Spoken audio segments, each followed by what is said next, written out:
Hey, Alaska photographer Jeff Schultz here. Thank you so very much for your support on Patreon. You know, I totally enjoy creating, guiding, and teaching clients on custom Alaska photo tours where they want to get off the beaten path here in Alaska and shoot whatever subjects they enjoy, both wildlife and landscapes. This 5-day spring fling photo tour was no exception. Done in mid to late March when the temperatures were a little warmer, the water was flowing in certain places, and yet there was still plenty of winter options as well. We made it so these two clients had many options to create images of subjects they had never experienced before. We started our trip out along sea level south of Anchorage along Turnagain Arm and photographed a number of spring landscapes along the way. There are interesting patterns to be found amongst the moving ice flows of Turnagain Arm with the Kenai and Chugach Mountains. At one point, we found a few female Dall sheep, also known as a ewe, on the hillside. One even came down to the road right next to the highway, which made photographing it an easy option for my clients. After an afternoon nap, our evening drive led us to beautiful light on the fresh snow of the Chugach and Kenai Mountains near the 20-Mile River area. And this made for a number of wonderful telephoto landscape images. Oftentimes these were shot with a 300 or 400 millimeter lens. Not a far drive, and we were right next to the mudflats of Turnagain Arm and these beautiful chunks of broken up ice flows. Very photogenic. The clients were thrilled making a number of images along the shoreline at sunset.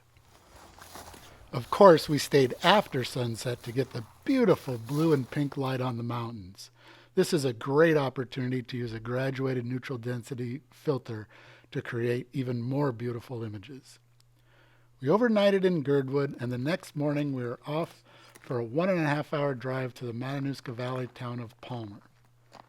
In the evening, we were blessed with some beautiful skies, and I took my clients to more unique locations where we photographed landscapes along Knik River. The reflections of the Chugach Mountains with Knik Glacier in the background and an ice flow in the foreground was just a wonderful find.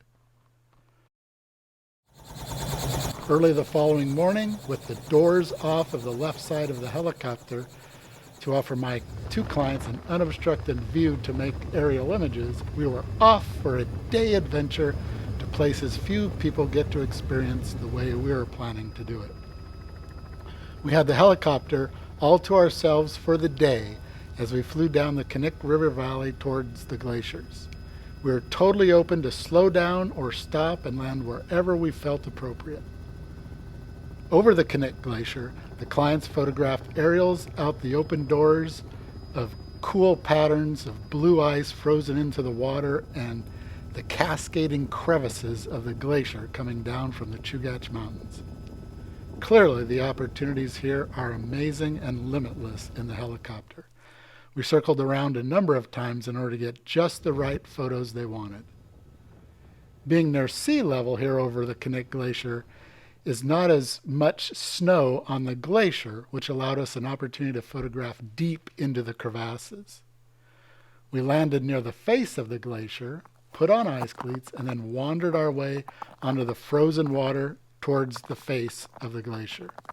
Now, because it was such a target-rich environment with a tremendous amount of options to make photos, and there was plenty of light, the clients opted to go light and fast and not use tripods, which would just slow down the photo making process.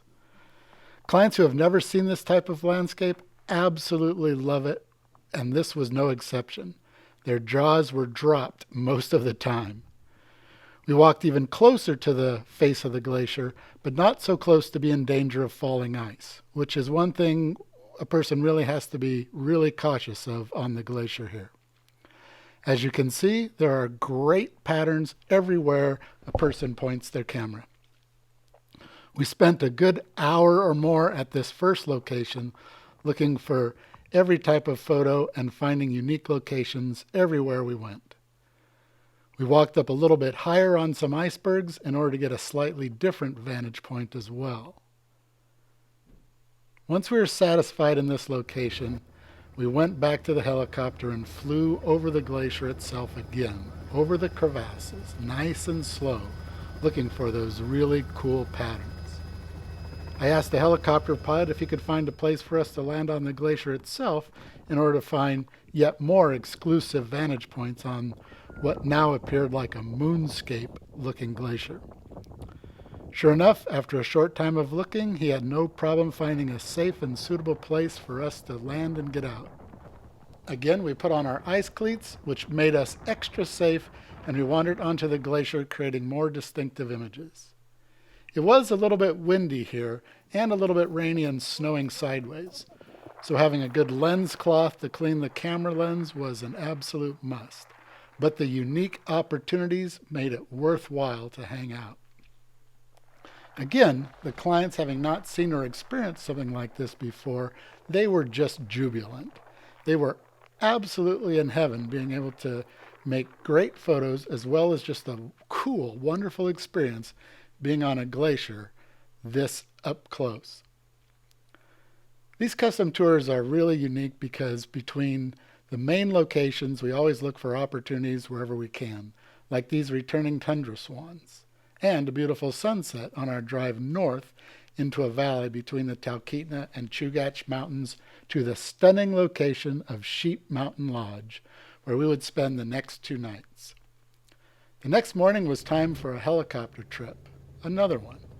Starting out at the 1,800-foot level of the lodge, it was more like a winter wonderland up here with the snowpack rather than back in Anchorage and Palmer. Again, we have the left doors off of the helicopter for the client's better aerial picture taking.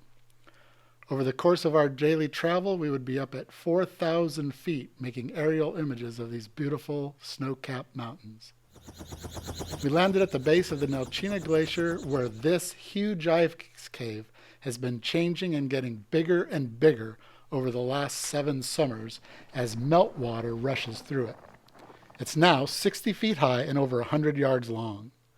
Due to warm temperatures in the summer, it has now collapsed from the top in a number of places, which I think actually makes it even more cool looking. But of course, being frozen in the wintertime here makes it safe to travel in. I gotta tell you, this guy's cave is an absolute marvel to experience and photograph.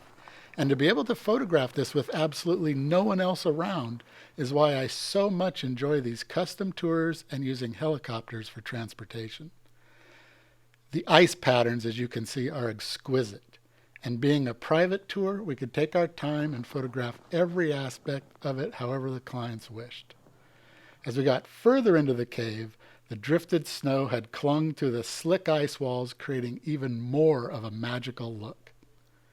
We continued to walk through the ice cave with the client stopping every few feet because of all the many dramatic pictures available. When we finally photographed our way through to the other side and turned around, oh my goodness, it was an absolute jaw-dropping view. One of the peaks of the Chugach Mountains was framed beautifully in the hole of the sculpted ice cave, with icicles hanging off of it.